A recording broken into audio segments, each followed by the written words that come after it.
estaré de regreso en Sudamérica en abril del año próximo.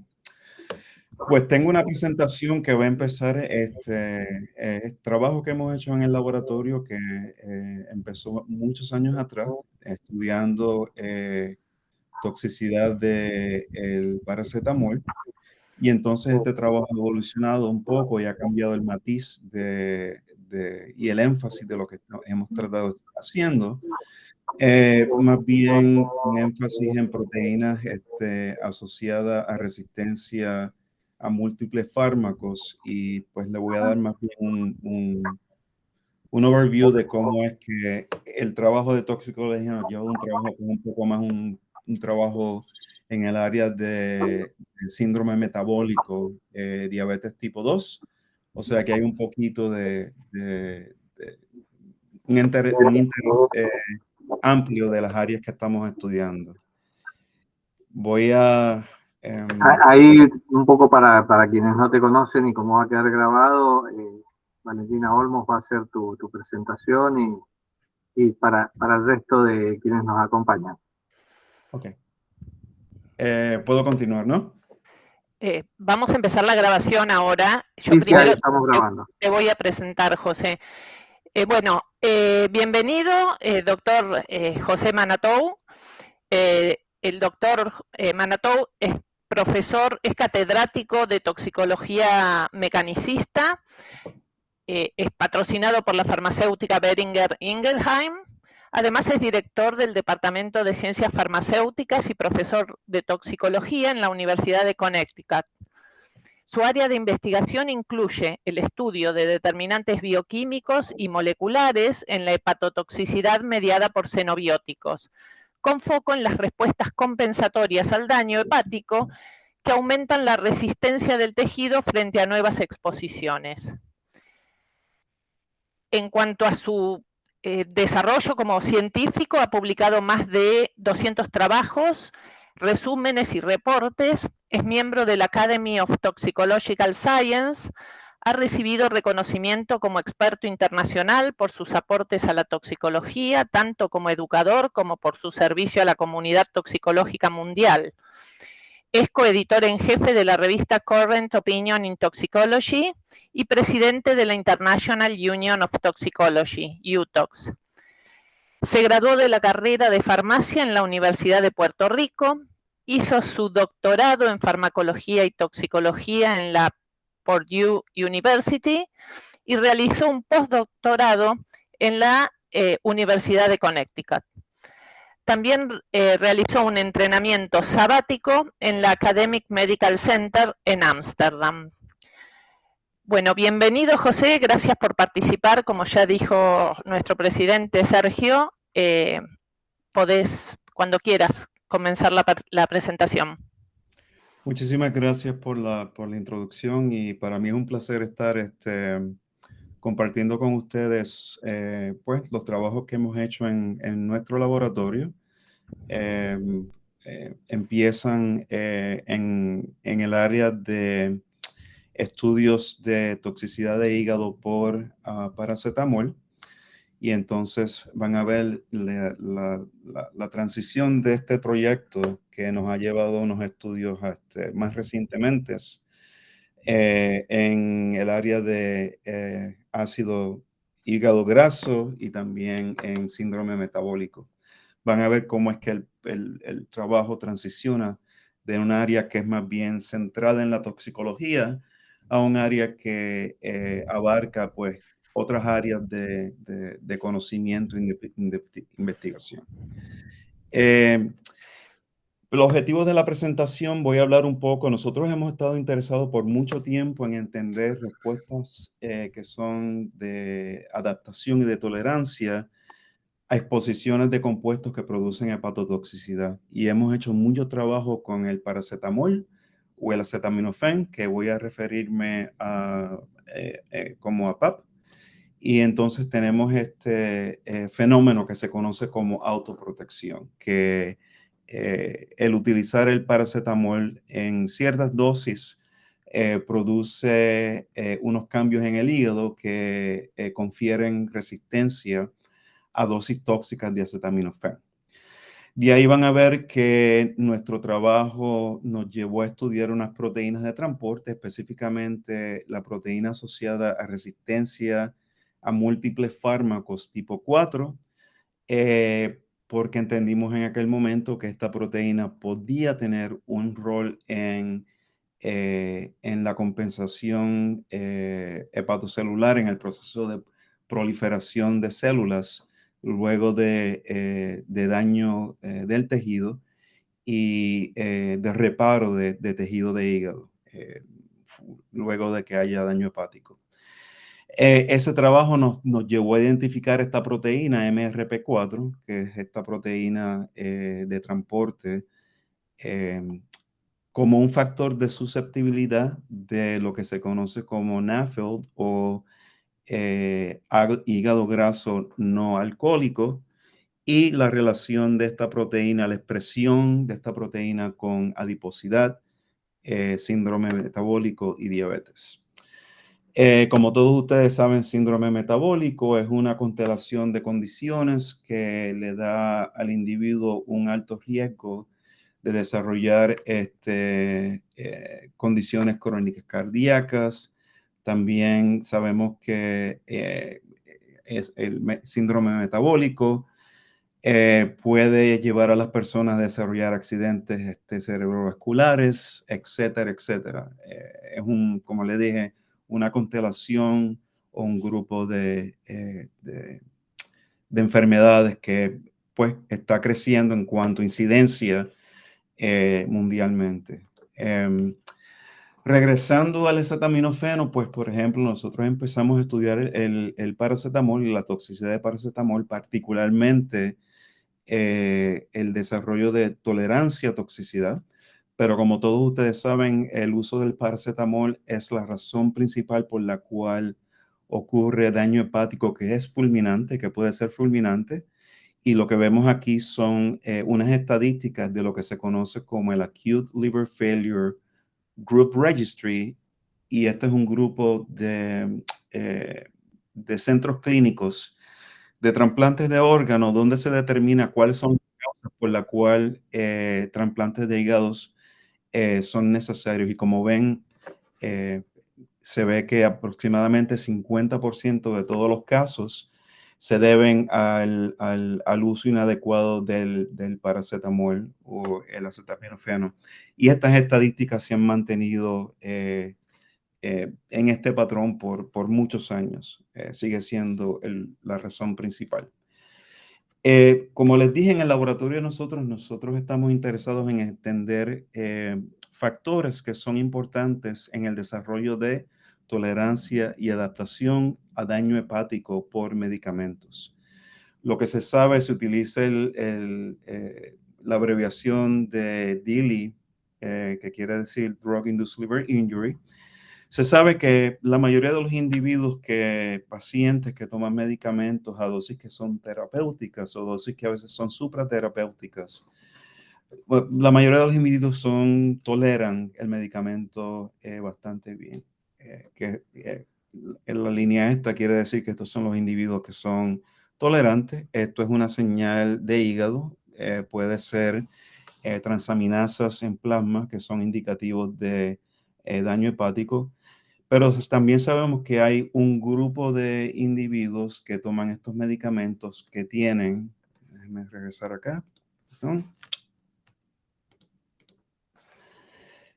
Que presentan una señal de hígado, elevaciones en transaminasas como la ALT, y sabemos que este grupo de individuos o esta proporción de individuos pasan por un proceso de adaptación y se ve que esta señal se corrige a veces y en muchas ocasiones cuando el medicamento se continúa tomando. Entonces, pues aquí vemos entonces el grupo que es más limitado de individuos que son totalmente susceptibles a daño hepático y, por ejemplo, muchos investigadores dicen que esos individuos que son altamente susceptibles, es posible que estos individuos no tengan la capacidad ni los factores, ya sean genéticos o de otra manera, de adaptar y desarrollar tolerancia y desarrollan una susceptibilidad total. ¿Okay?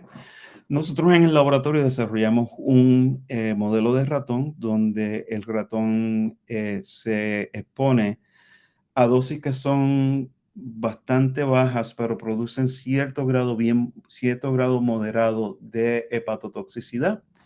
Se espera un periodo de 48 horas, entonces se reexpone el ratón a una dosis más alta, unas dosis que bajo algunas situaciones pueden ser letales, y vemos entonces que esos ratones que son precondicionados con una dosis baja de acetaminofén desarrollan tolerancia a las dosis subsecuentes que se le dan. Y entonces este proceso de adaptación, nosotros referimos este proceso como autoprotección. O sea, APAP es un modelo de autoprotección de acetaminofeno o de paracetamol. Y eso se identifica aquí. Aquí tenemos la transaminasa de ALT y vemos que los ratones que reciben pretratamiento con esa dosis que produce un daño bien moderado en el hígado, cuando esos ratones reciben una dosis más alta de, por ejemplo, 600 o 700 miligramos por kilogramo, vemos que esos ratones son altamente resistentes, demuestran un grado de toxicidad que es significativamente menor. O sea que tenemos un modelo de ratón donde esos ratones que son preexpuestos a acetaminofén desarrollan tolerancia a dosis subsecuentes. La pregunta es, ¿cuáles son los factores que determinan el desarrollo de esta resistencia? Nosotros hicimos una serie de estudios donde determinamos si esa dosis baja de acetaminofén que confiere tolerancia y protección cambia la manera en la cual la dosis altamente tóxica de acetaminofén se metaboliza. Por ejemplo, nosotros hicimos muchos estudios donde determinamos que la dosis que confiere tolerancia no afecta la capacidad del hígado de generar el reactivo o el metabolito tóxico de acetaminofén a través del sistema de citocromo P450. Tampoco vemos que hay cambios en rutas de detoxificación de acetaminofén, ya sea por conjugación con ácido glucurónico o con sulfato. Y tampoco que no hay unos cambios significativos en los niveles de glutationa, que nosotros sabemos que la glutationa provee protección antioxidante y es un factor bien determinante en toxicidad para estos compuestos que producen metabolitos que son altamente reactivos. No hay un cambio en la manera en la cual esa dosis subsecuente de acetaminofén se metaboliza en el hígado. Entonces decidimos estudiar estas proteínas de transporte, proteínas asociadas a resistencia a múltiples fármacos, porque nos dimos cuenta que había cierto grado de similitud entre nuestro modelo de protección y lo que sucede en la resistencia que ciertos tumores en ciertos tipos de cáncer desarrollan contra agentes quimioterapéuticos. Por ejemplo, sabemos que ciertos tipos de cáncer se manifiesta una resistencia a la quimioterapia porque ellos aumentan la expresión de proteínas de transporte que están envueltas en el eflujo de esos agentes quimioterapéuticos y también ciertos mediadores de toxicidad que se producen cuando las células cancerosas están expuestas a estos compuestos quimioterapéuticos. Entonces nosotros decidimos hacer un análisis exhaustivo a nivel genético y a nivel proteico de múltiples transportadores de captación, que son los transportadores que están envueltos en la entrada de químicos, ya sea endógenos o exógenos, de la sangre al hepatocito, y también hicimos un análisis exhaustivo de transportadores de eflujo que están envueltos en la eliminación de químicos y fármacos en general y compuestos endógenos de dentro del hepatocito a conducto biliar o de regreso a la sangre. De todos esos transportadores que estudiamos a nivel genético y a nivel proteico, el que más nos llamó la atención fue MRP4. Ese, como le dije, la proteína asociada a resistencia a múltiples fármacos tipo 4, MRP4, porque esa proteína tiene una expresión bien baja. Esto es un análisis confocal de fluorescencia de los hígados de esos ratones que reciben esa dosis que lleva al ratón a desarrollar la tolerancia y la resistencia a dosis subsecuentes de acetaminofén. Y como ven claramente, la expresión basal es bien baja y se ve que en respuesta al acetaminofén vemos que hay una expresión aumentada. Esta es la vena central del lóbulo y vemos que consistentemente la expresión de esa proteína está en el área que está en sus hepatocitos que están adyacentes a la vena central en el hígado, bien consistente. No solamente vemos esto en el ratón, pero también se analizaron muestras de hígado de pacientes que desarrollaron toxicidad aguda con acetaminofeno y biopsias de esos pacientes demuestran también que lo que se ve en el ratón también se ve en casos de intoxicación humano. ¿Okay? Lo interesante de la expresión de esta proteína, aquí pues entonces en vez de análisis confocal tenemos un análisis inmunohistoquímico donde aquí vemos la vena central y entonces hay dos teñidos aquí. Se tiñe el MRP4, vemos que el teñido aquí es marrón y entonces el teñido, el tinte o el teñido como se diga, púrpura refleja una proteína que se expresa altamente en células que están en proceso amplio y alto de replicación, o sea, las células que están envueltas en esa división celular en compensación por el daño que se produce. Entonces, lo que esto nos demuestra a nosotros es que hay una relación entre esas células que están en un proceso de alta replicación y esas son las células que expresan esta proteína MRP4. Lo que nos llevó a desarrollar una hipótesis que la expresión de esta proteína es posiblemente importante para el proceso de regeneración, recuperación y de aumentar las defensas del hígado para sus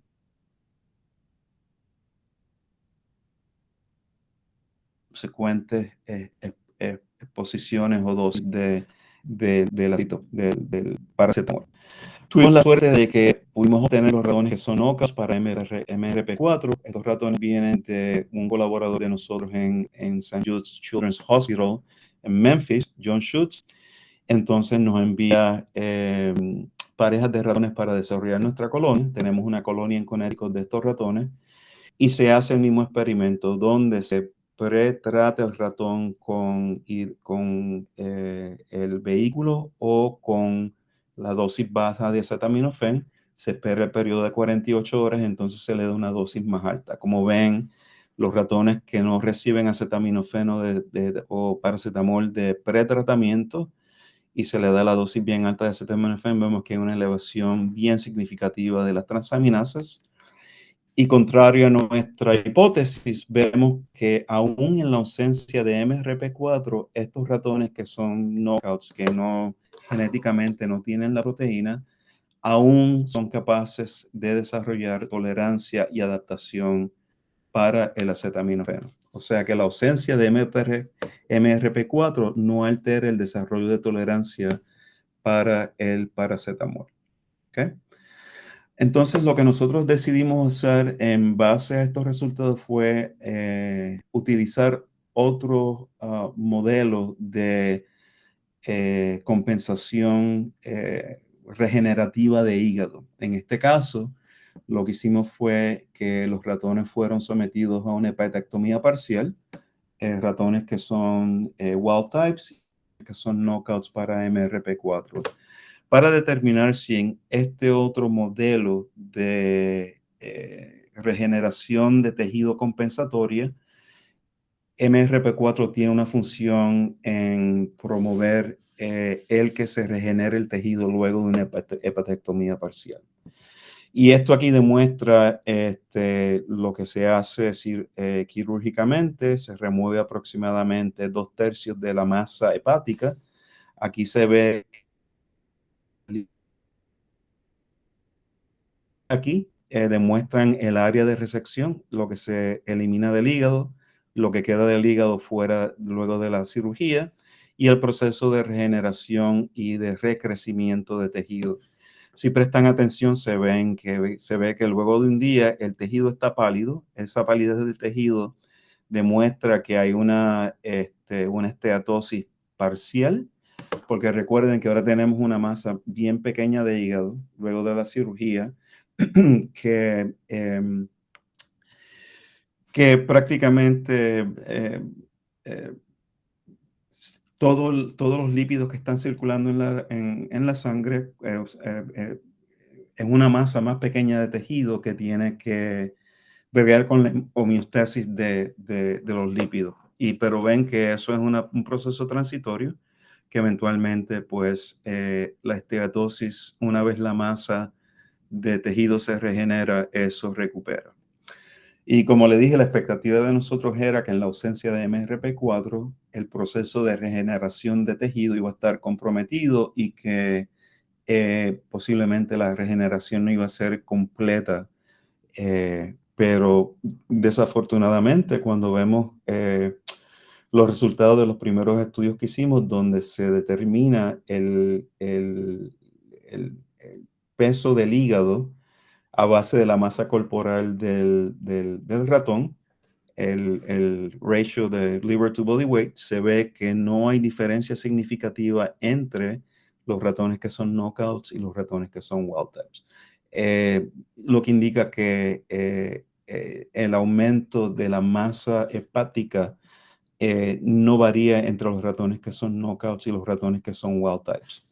Para confirmar esto, se hace también un estudio donde se mide la expresión de una proteína que se llama Ki67. Es otra proteína que es altamente expresada en células que están en alto proceso de proliferación.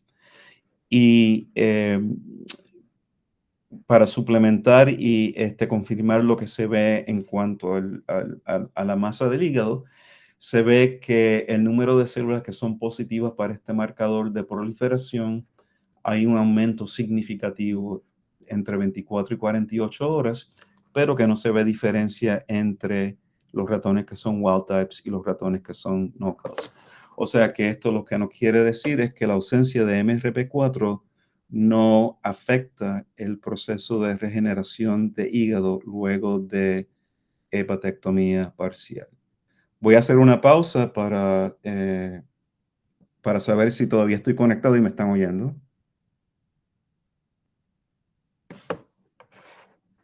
Está todo ok, muy claro. Todo claro, perfecto. Okay. Sí. Cualquier inconveniente te estamos avisando. Ok. Nosotros pensamos pues que esto era el final de los estudios, ¿verdad? De que en 2 modelos de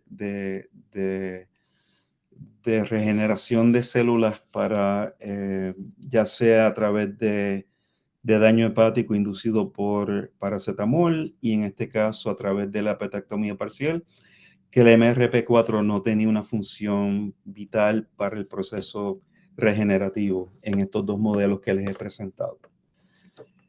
Pero cuando recibimos la histopatología, nos sorprendió altamente de que después, histológicamente, hay unos cambios en el hígado que no estaban anticipados. Aquí lo que tenemos son 2 muestras de hígado.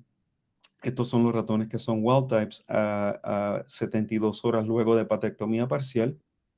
Y esta es una foto representativa de un ratón a 72 horas luego de hepatectomía parcial. Y este es un ratón que es knockout para MRP4. Y como pueden ver aquí, ustedes ven que hay una serie de microvesículas y estas microvesículas que están prácticamente esparcidas por todo el lóbulo, lo que indica es que para nosotros inicialmente esto fue una indicación de que el hígado, aunque está creciendo a un tamaño normal, a un ritmo similar al de los ratones que son wild types, el hígado está creciendo con un fenotipo esteatótico, que era un resultado que no se esperaba. ¿Ok? So, aquí lo que se puede notar para resumir es que hay una presencia de microvesículas y macrovesículas en los ratones que no tienen MRP4. Lo que se procede a hacer entonces es hacer un análisis extensivo de la composición lipídica, del contenido lipídico de estos hígados, ya sea el MRP4 knockout o los wild types, para ver cuáles son las diferencias en composición de lípidos entre los dos genotipos de ratones. Y también esto se hace 72 horas luego de la hepatectomía parcial. Entonces aquí se ve bien claro que, por ejemplo, en los ratones que son wild types, 72 horas luego de hepatectomía parcial, cuando los ratones están en un proceso de recuperación, vemos que la porción más significativa de lípidos está representado por la fosfatidilcolina, que es totalmente normal, y se ve que hay un cambio significativo donde en los ratones que son knockouts para MRP4, 72 horas luego de la hepatectomía parcial, se ve que entonces el lípido que es más prominente en estos hígados es triglicéridos. Aproximadamente 75% de los lípidos que están presentes en la forma de triglicéridos, que es consistente con la presencia de un esteatosis en estos ratones.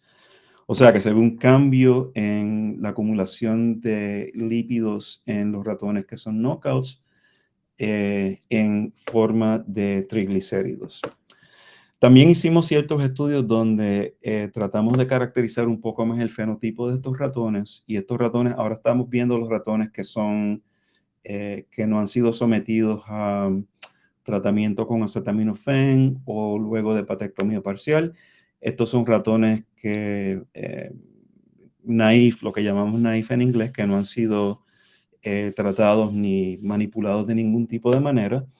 Entonces vemos que hay una cantidad de adiposidad significativa, ya sea en los ratones machos o en los hembras. Vemos que el ratio de tejido adiposo al peso corporal del ratón es significativamente mayor en los ratones que son knockouts. Y no solamente eso, sino también vemos que los niveles basales de glucosa en estos ratones son significativamente más altos, ya sea en los ratones machos y los ratones hembras. También vemos que cuando se hace el estudio de tolerancia de glucosa, vemos que los resultados son abnormales, y también que estos ratones tienen un desarrollo de tolerancia para la insulina. O sea que el ratón ha desarrollado, este ratón tiene un fenotipo que no se esperaba en cuanto a que tienen un cuadro de síndrome metabólico, como les estaba diciendo. Para entender un poquito más qué está pasando a nivel celular, hicimos una serie de estudios in vitro donde utilizamos dos líneas de células de hepatocitos. La primera que utilizamos se llama la célula HEPA-RG. Esta es una célula de origen humano, bipotente, una célula progenitora que, cuando se cultiva en un medio en específico que promueve diferenciación de estas células, vemos que las células se diferencian en dos tipos de fenotipos. Una de las células son como colangiocitos. Entonces la segunda población de células son células que son como si más cercanas a hepatocitos, se comportan como hepatocitos primarios, tienen capacidad de citocromo P450 y todo, expresión genética que es más consistente con una célula primaria a una célula como por ejemplo el HepG2, que no tiene mucha capacidad de metabolismo de droga y ciertas características que son más comunes en hepatocitos primarios. Se hicieron unos estudios bien, entonces la otra célula que se utilizó es una célula que se llama HC04, que también tiene ciertas similitudes con células primarias de hepatocitos. Y lo que se hace con estas células simplemente es que las células se cultivan en la presencia de un inhibidor químico de MRP4 que se conoce como MK571. ¿Okay? Aquí, por ejemplo, para las células HepRGs se utiliza una concentración de este inhibidor, y para las células HC04 se utilizan 2 concentraciones del inhibidor.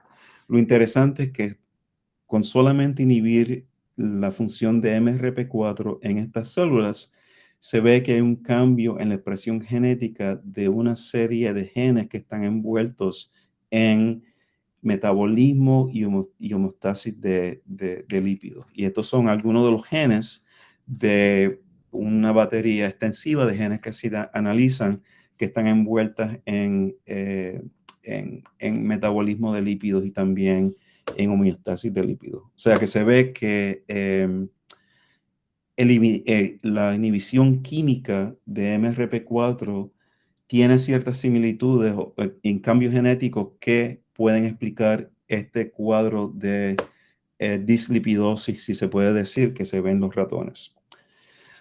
Otra parte que para nosotros fue bien importante también es entender la comunicación entre lo que pasa en el hígado y lo que pasa en tejido adiposo, porque sabemos que, por ejemplo, pacientes que son, que se consideran médicamente obesos, esos pacientes, por la adiposidad que ellos tienen, la adiposidad contribuye al hígado graso. Entonces queríamos entender la correlación entre tejido adiposo y lo que está pasando en el hígado.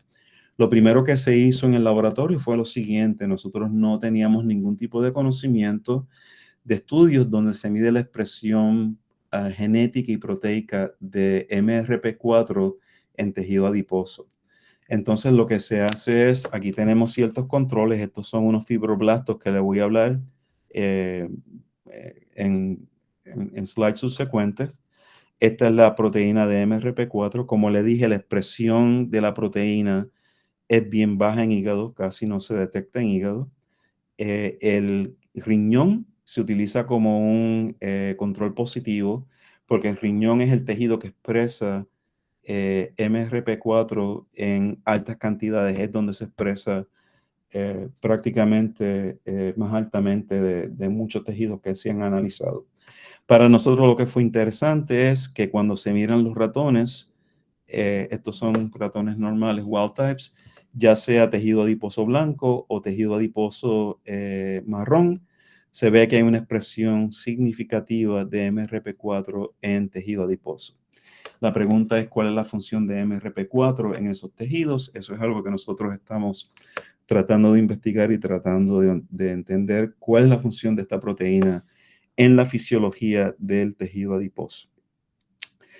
Otros experimentos que se hicieron en cultivo fue que, por ejemplo, se utilizaron estas células, esta línea de células de fibroblastos de ratón, la 3T3L1, y estas células se ponen en un protocolo de diferenciación donde las células pasan de ser fibroblastos a adipocitos. ¿Okay? Y entonces en estos estudios que se hicieron también se utiliza el inhibidor de MRP4 durante los primeros 3 días en el proceso de diferenciación. Se incuban las células con el MK571. También se utiliza otro inhibidor de MRP4 que se conoce como C1. Y entonces, como les dije, durante los primeros 3 días de los 8 días de diferenciación, las células están cultivadas en la presencia de estos 2 inhibidores. Lo interesante es que, por ejemplo, cuando se ven las células controles, estas son las células que no tienen ninguno de los 2 inhibidores que se utilizan. Ustedes ven que este teñido que se utiliza, oro, para teñir lípidos neutrales, se ve que hay diferenciación, como se espera, de estas células, pero las células que están incubadas con el inhibidor de MRP4, ya sea el MK571 o el C1, vemos que hay una diferenciación de estos fibroblastos adipocitos que es más robusta y es más abundante. O sea que solamente inhibiendo la función de esta proteína de transporte se acelera y se promueve una diferenciación de estos fibroblastos adipocitos que es más robusta y es más abundante. ¿Okay? Para terminar la presentación, yo no le he hablado de la función del MRP4, cuál es la función y cuáles son los sustratos que transporta esta proteína. Pues esta proteína transporta no solamente ciertos fármacos, como por ejemplo fármacos que son inmunosupresivos y también fármacos que son agentes quimioterapéuticos, pero esta proteína tiene una afinidad bien alta por ciertas sustancias endógenas que tienen unas funciones de señalación bien importantes. Por ejemplo, el AMP cíclico y la prostaglandina E2 son dos sustratos que tienen una afinidad bien grande para esta proteína de transporte. Y nosotros hemos concentrado nuestro trabajo en estos dos moléculas endógenas por razones que espero que les sean evidentes con cierta data preliminar que le voy a presentar. ¿Okay?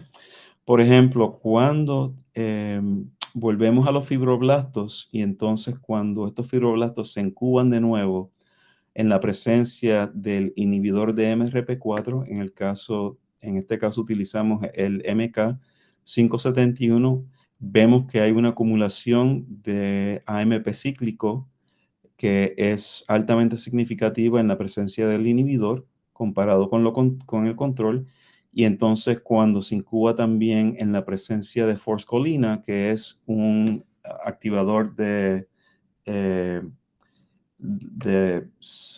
adenylate cyclase perdónenme, no recuerdo el nombre ahora en español. Adenilato ciclasa. Gracias, Carolina. Vemos que pues entonces hay una acumulación significativa de esta molécula y pues esta molécula tiene unas funciones de señalación dentro de la célula que están asociadas con no solamente adiposidad, poroso, pero también regulación de expresión genética de ciertos genes que están envueltos en metabolismo y en homeostasis de lípidos. Para mencionar una, tenemos esta proteína que se llama Cyclic AMP Responsive Element Binding Protein, y copié el nombre en español si lo encuentro por aquí. Proteína de unión al elemento de respuesta AMP cíclico. Y esto es un factor de transcripción que está envuelto en la regulación también de adiposidad y de regulación de genes que están envueltos en metabolismo de lípidos. Y como ven, en la presencia de el inhibidor de MRP4, vemos que la forma de la proteína que está fosforilada, vemos que la expresión en estas células está altamente expresada. O sea que estamos estableciendo estamos tratando de establecer una correlación entre este sustrato que tiene una función de señalación en las células importante y asociado también con adiposidad y metabolismo de lípidos. Para terminar, también, como les dije, MRP4 transporta prostaglandina, la prostaglandina, específicamente prostaglandina E2. Entonces, lo que hicimos en estos estudios fue que tomamos tejido adiposo de los ratones que son wild types y knockouts. Entonces, hicimos unos estudios de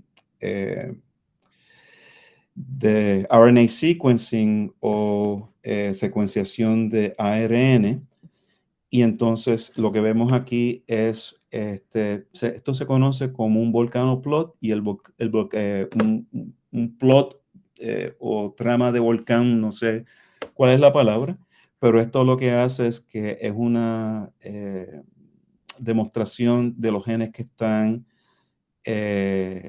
diferencialmente expresados, ya sea un aumento en la expresión o disminución en la expresión de estos genes entre los grupos, que sería tejido adiposo de los wild types y tejido adiposo de los animales knockouts.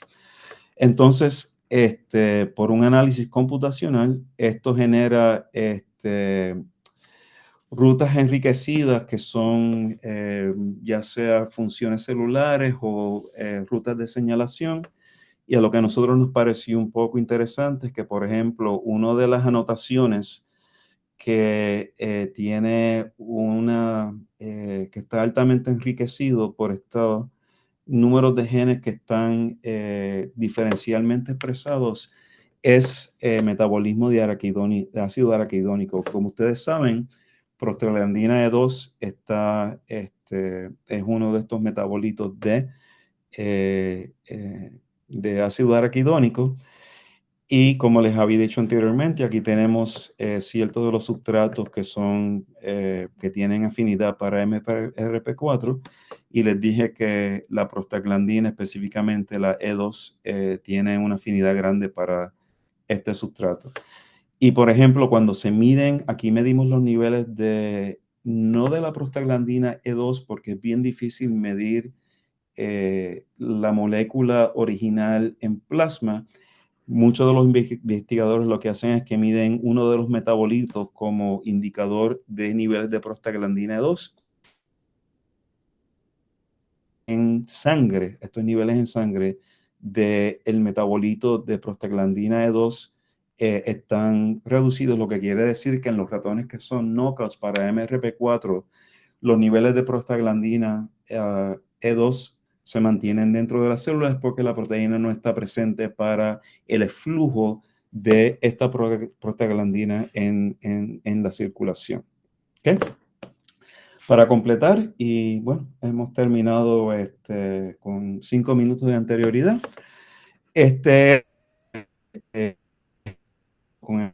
Trabajando donde, como les expliqué, en la ausencia de MRP4, si acumula AMP cíclico, eso se lo he demostrado, eso activa este factor de transcripción que tiene una función en aumentar adipogénesis, y también estamos estudiando cuál es el rol de niveles bajos de prostaglandina en plasma, porque sabemos que hay una correlación también entre los niveles de prostaglandina y adipogénesis, y entonces tratar de entender cómo esto se relaciona a lo que está pasando en el hígado.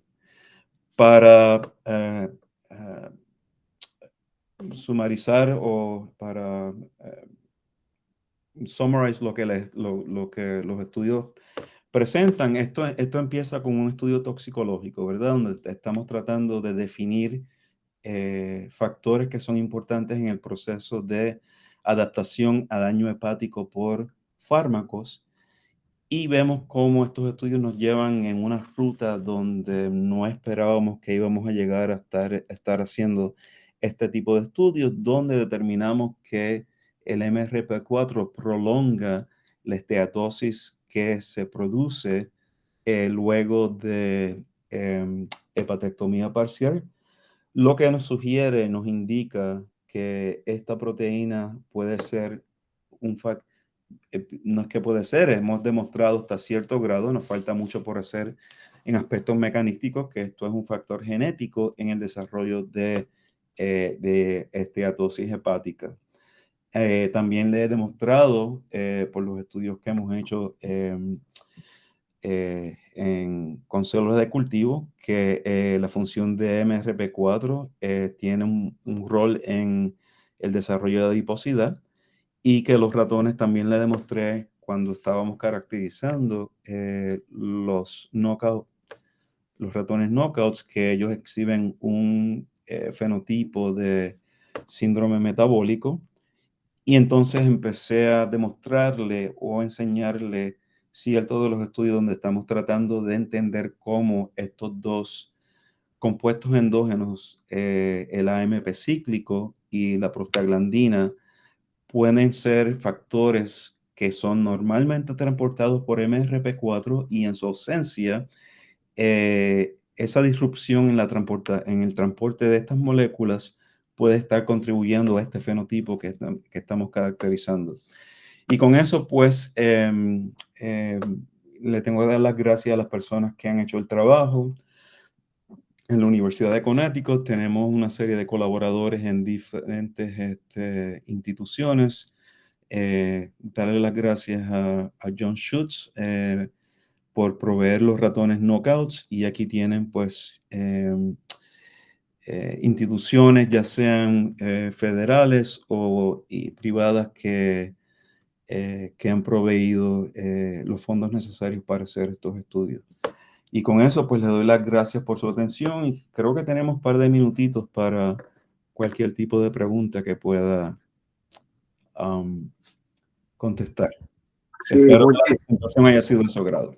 No, perfecto, muchísimas gracias. Excelente el trabajo y bueno, nos va haciendo ver lo que es la toxicología mecanicista y a ir observando a veces muchos elementos que desconocemos en la fisiología normal, que por ahí pues, tratamos de buscar patologías por otro origen y resulta que a veces son hasta cuestiones congénitas. Y nos lleva a hacer replanteamientos en lo terapéutico y que abre la puerta también para lo terapéutico, a lo mejor encontrar que puede ser mucho más efectivo. Así que realmente muy claro, ahí está abierto el chat, o quien quiere hacer alguna pregunta puede levantar la mano. Pero realmente muy, muy importante y nos abre este espectro que uno en las áreas de la toxicología lo va viendo. Que hay múltiples puertas todavía por abrir y que esto seguramente pueda dar a futuro algo que permita poder abordar distintas patologías que hoy tratamos de, un poco con el escaso conocimiento, de poder abordarlas, algo como es el hígado graso, cada vez tan frecuente de observar. Ahí sí, levantó algo bien importante porque, por ejemplo, nosotros sabemos que las personas que tienen hígado graso, mucha gente con hígado graso no saben que tienen la condición porque no se diagnostica, no es algo que se diagnostica comúnmente. Y han salido ciertos estudios donde personas con hígado graso pueden tener predisposición a ser más susceptibles a ciertos tóxicos, ya sean contaminantes de medio ambiente, fármacos, etcétera. O sea que la conexión todavía con la toxicología está ahí. Exacto, y esto ahí lo planteo y ahí Valentina había levantado la mano. Tiene que ver con esto que hay medicamentos como el paracetamol que bien mencionados al inicio, que son de venta libre y que uno si va y lee el prospecto que está el deslinde de donde dice que no se puede tomar más de 3 días en caso de fiebre o no más de 5 en caso de dolor. Hay pacientes, más que se provee de una de las obras sociales acá para tercera edad, en forma totalmente libre, en base de 40, 50 comprimidos o más. Y esto, debido a sus propios dolores de la edad, a veces lo toman en forma continua y que puede haber que en algunos marche bien y en otros para nada, y tiene que ver mucho con esto que hablabas. Así que ahí Valentina. Sí, yo quería, bueno, primero te quería felicitar, muy interesante el tema. Quería consultarte respecto a, entendí que hicieron, digamos, análisis de esta expresión de la proteína en biopsias de hígados humanos. Si yo no entendí mal, me pareció que habían comprobado también. Eso en personas con sobredosis de paracetamol. Sí. Bien. Y sí, dime, Valentina, sí. Perdona, termina. No quería, por las dudas empezabas a hablar, no quería interrumpir. Pero yo sé que probablemente sea, digamos, no sea fácil obtener una segunda biopsia de un mismo paciente, como para ver si lo que se ve en animales, lo que se ve en ratones, termina favoreciendo en los casos de intoxicaciones en personas, o cuál es la hipótesis, si puede terminar favoreciendo en los casos de intoxicaciones en personas que esta proteína se sobreexprese, por ejemplo. Sí, sí, Valentina, eso sería ideal hacerlo, pero tú sabes que biosas de hígado son bien difíciles de obtener y entonces tiene que ser una situación donde pues amerite que el paciente por X o Y razón necesite una segunda biopsia, pero eso sería, sí, sería ideal. Uh-huh. Y lo otro es, yo entendí mal, o en el caso de los ratones knockout, también terminaron sobreexpresando la proteína en una gráfica que mostraste un poco al principio. Los knockouts de MRP4. Sí. Bueno, los knockouts, los knockouts, lo que ellos demostraron es que ellos aún en la ausencia de MPR4 desarrollan tolerancia al paracetamol. Ellos sí demuestran susceptibilidad cuando se le da la dosis alta, pero expresión de la proteína MPR4 como tal no, porque está... No, me equivoqué, pero desarrollan la tolerancia igual. Desarrollan tolerancia, así que fue contrario a lo que nosotros pues pensábamos que iba a suceder, que los ratones no iban a poder desarrollar tolerancia. Bien, no, eso quería, porque me pareció al principio que por ahí había entendido mal yo. No, está bien. No, muy bien, muy bien.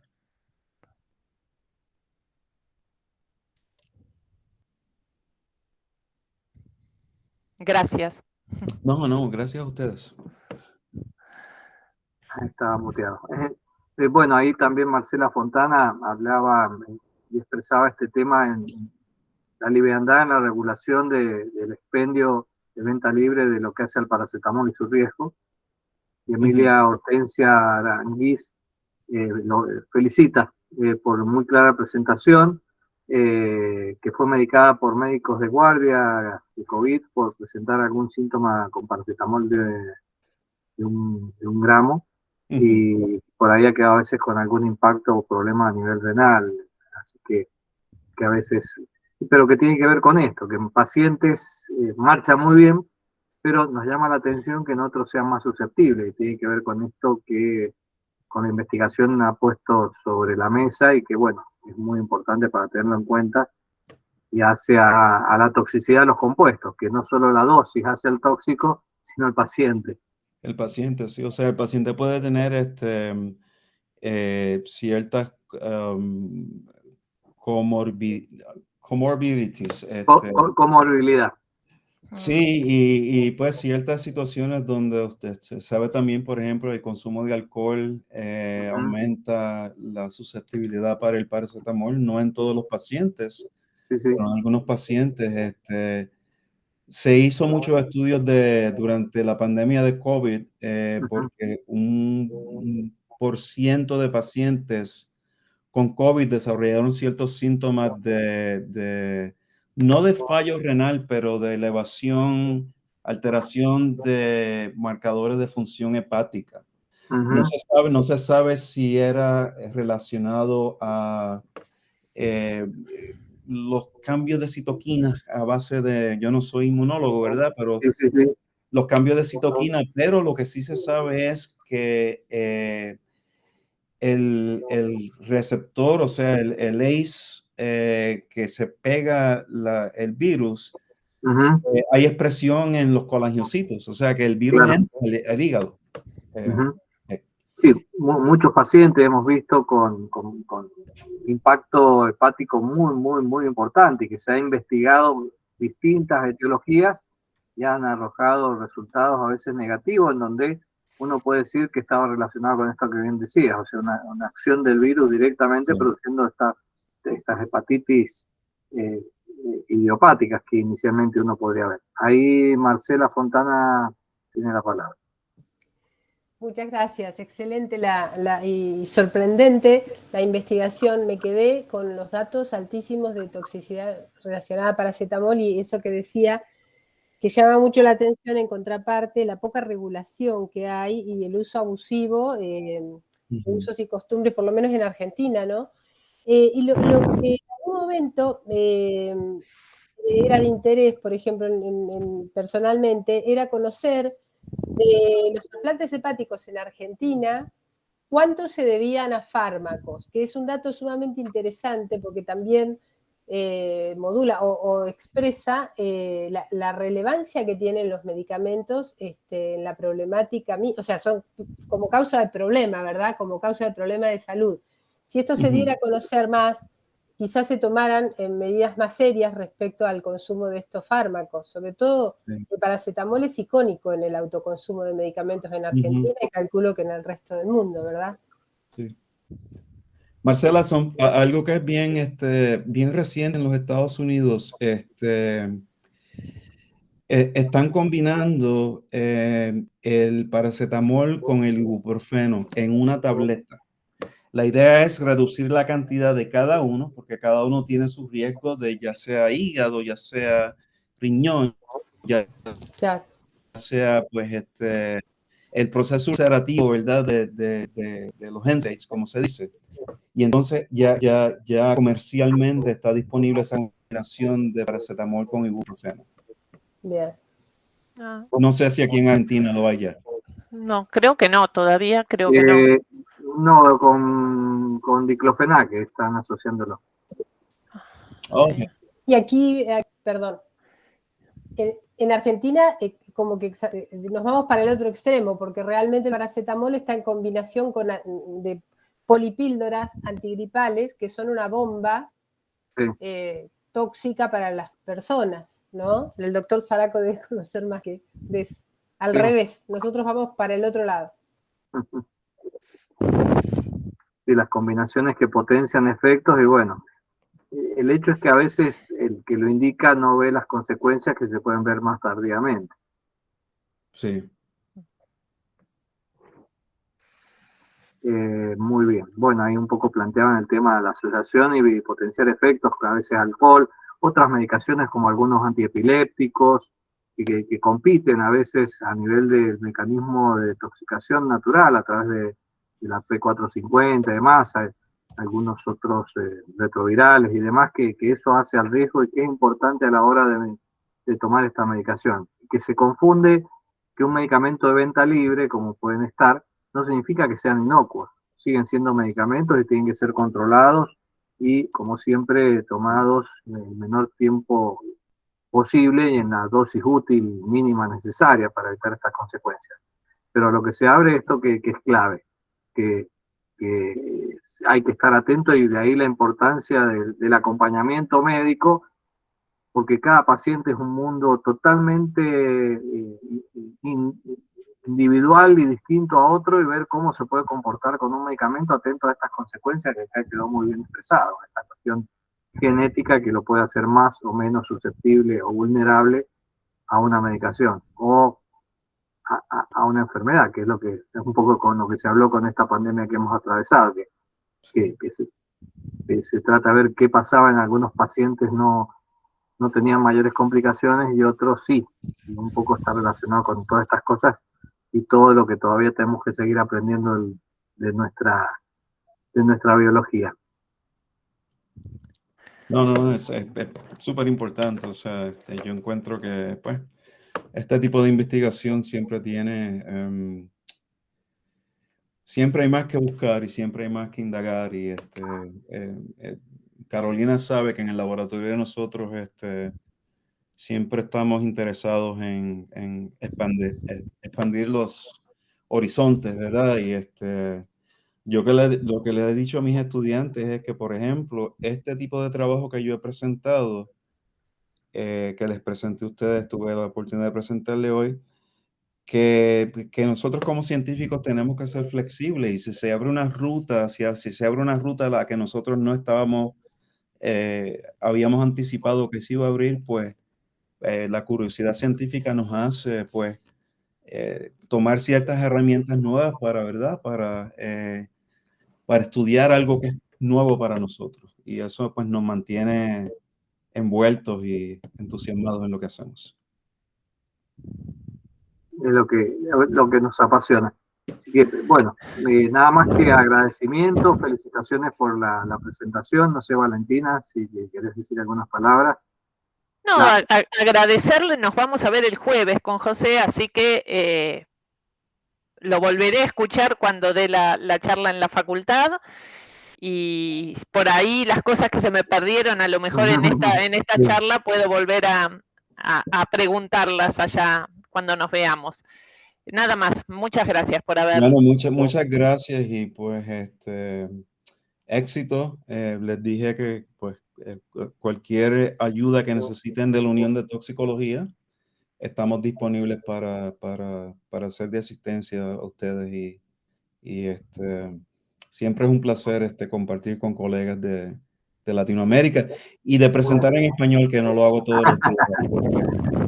Bueno, el agradecimiento recíproco de la Asociación Toxicológica, que nos hayas dado la oportunidad de poder escucharte, poder ver cómo se viene trabajando y esto que lleva a ir demostrando lo que uno va viendo con la parte clínica y estos comportamientos que uno a veces trata de explicarse el cómo y por qué.